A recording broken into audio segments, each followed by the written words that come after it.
Welcome to the part 2 of array implementation of stacks. In this presentation, we will see the actual C code for implementing the push operation, not the pop operation. In the previous presentation, we have seen some basics related to push and pop operations. How to perform push operation and how to perform pop operation, right? In this presentation, we will actually see the code for implementing the push operation of stacks. So without any further delay, let's get started. Now we will see one program which helps us in pushing an element onto stack. Here we know this is an array, right? This is a stack ARR, which means this is an array representing a stack. In future, we will have functions for different operations, including push and pop. Isn't that so? This is very true. We will have functions for different type of operations that we want to perform on stack, right? So we will have functions for different operations, including push and pop. Almost every function requires the stack ARR array. Almost every function requires this array, stack ARR, in order to perform operations on it, right? Instead of passing it to every function, the better option is to declare the stack ARR globally. This is my call, okay? Instead of passing it to every function, instead of passing this stack ARR to every function, the better option is to declare this array, the stack ARR globally. Isn't that so? This means we need a global declaration of this array so that every possible function in that particular program can access this particular array, right? So here is how it looks like. This is the global declaration of stack ARR array, isn't that so? You can see I have written hash include stdio.h. After this, I have written this line of code that is int stack ARR, and obviously within the square brackets, I have written 4, which indicates the size of this array, the capacity of this array. And after this, we have this main function. It simply indicates that this is nothing but a global declaration of stack ARR, right? Now you can see that I have declared the size of this array or the capacity of this array in this way. Actually, there is a better way of doing this. We can also use a hash defined preprocessor directive to declare this constant. And this is how it looks like. Hash defined max4. Okay. I have chosen this name. You can choose any name. That is up to you. This indicates the maximum size of the array. Okay. Right now we want that the maximum size of the array must be 4. That's why I have written this line of code that is hash define max4. Now instead of writing 4, we can write max. So max is actually indicating 4. This particular constant. So here we can replace 4 by max. This is the same thing. Actually, this is nothing but int stack ARR 4, right? Similarly, top variable is used multiple times in different functions. Isn't that so? This variable top is also used multiple times in different functions. There's no doubt about this.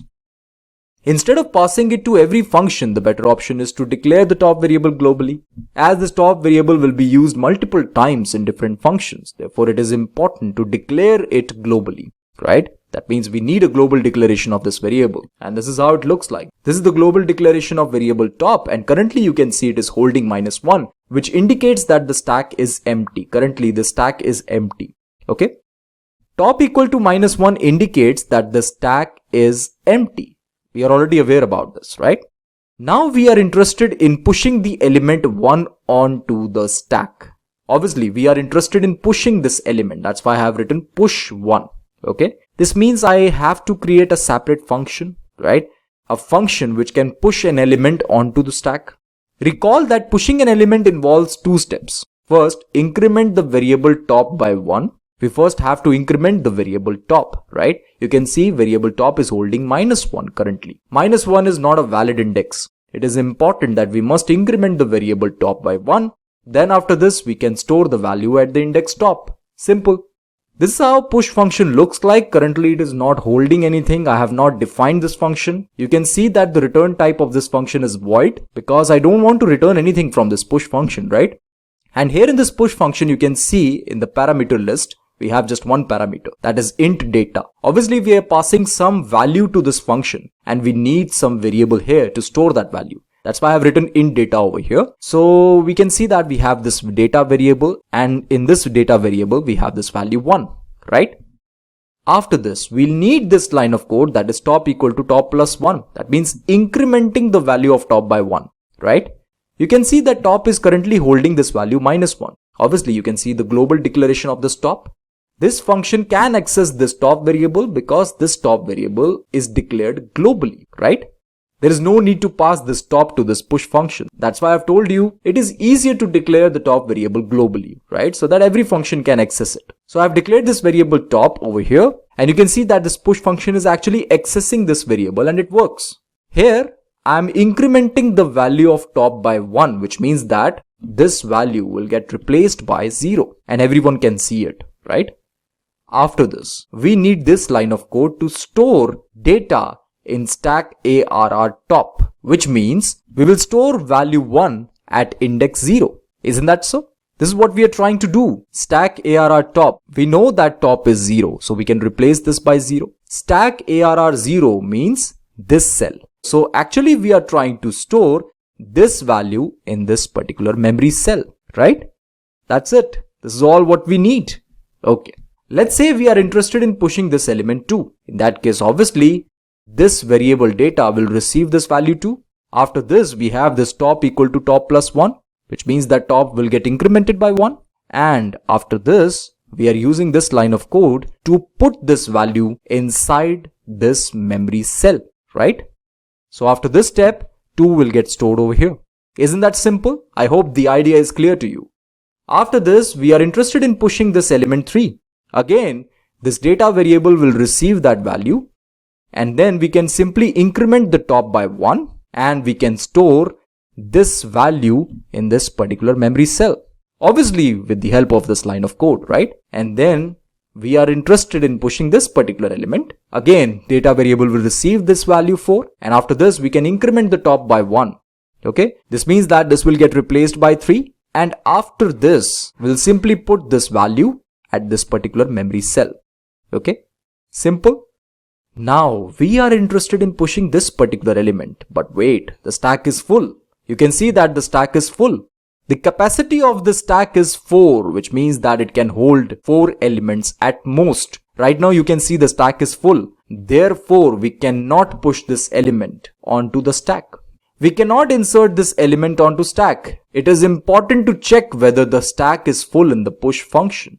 Let me tell you, there must be some way to actually check whether the stack is full or not. Obviously, there is a requirement for checking this in the push function, right? So here, if we try to push this element 5, then there must be some way to check this, that stack is full. If stack is full, we'll print some message on the screen to indicate that stack is full, right? Here in this push function, we need this piece of code. If top is equal to max minus 1, then print stack overflow and return. What does it mean? If top equal to max minus 1, currently you can see top is 3. And what is max minus 1? Max minus 1 is 3 because max is 4, right? So 4 minus 1 is 3. We know that top is 3 and max minus 1 is also 3. So 3 is equal to 3. Isn't that so? This simply means that stack overflow occurred, which means that stack is full. So we'll simply print this message, stack overflow, and we will simply return back to the caller. Obviously, we can put this return keyword over here even though our function is void. Okay. This simply means we want to return back to the caller because we don't want to execute these 2 lines of code after this piece of code is evaluated. Okay. This is very important step. Now here you can see we are trying to push this element 5 onto stack. Obviously this data variable will receive this value 5. After this we will check this condition. Is top equal to max minus 1? You can see that top is 3 and max minus 1 is also 3. Therefore, we can get inside this if construct and after this printf function is evaluated, we'll get this message on the screen, stack overflow, right? And then we can return back to the caller. This means we'll return back here. Isn't that simple? I hope the idea is clear to you. This is the complete push function. This push function is capable of storing some value onto stack and that too at the topmost position. And here we are also checking this condition every time. Is stack full? Is stack full? If stack is full, then we will simply print this message stack overflow. Otherwise, we'll continue to do this. That means we will continue to add elements onto the stack, right? Now let's just try to execute this code in code blocks. Here is the complete code. You can see the capacity of this stack is 4 because max is 4, right? So it can hold 4 elements at most, right? Here you can see I am checking this condition is top equal to max minus 1. If it is the case, then we'll simply print this message stack overflow. Otherwise, we will increment the top variable by 1 and we'll simply store this particular value, which is indicated by this variable data in this stack ARR top, right? Here in this main function, you can see that push function has been called multiple times. And obviously, if we try to push this element 5, then we'll get this message Stack Overflow. Let's execute this code. You can see this message is printed on the screen, Stack Overflow, right? So this means that our program is working fine. Let me just remove this line. Now let's execute the code. You can see nothing is printed on the screen. Obviously, this means that this code is working fine. As process has returned 0, you can see this, right? So our code is working fine. Here in this stack ARR, we have successfully stored these 4 values, 1, 2, 3 and 4. The topmost element is 4. Remember this, okay?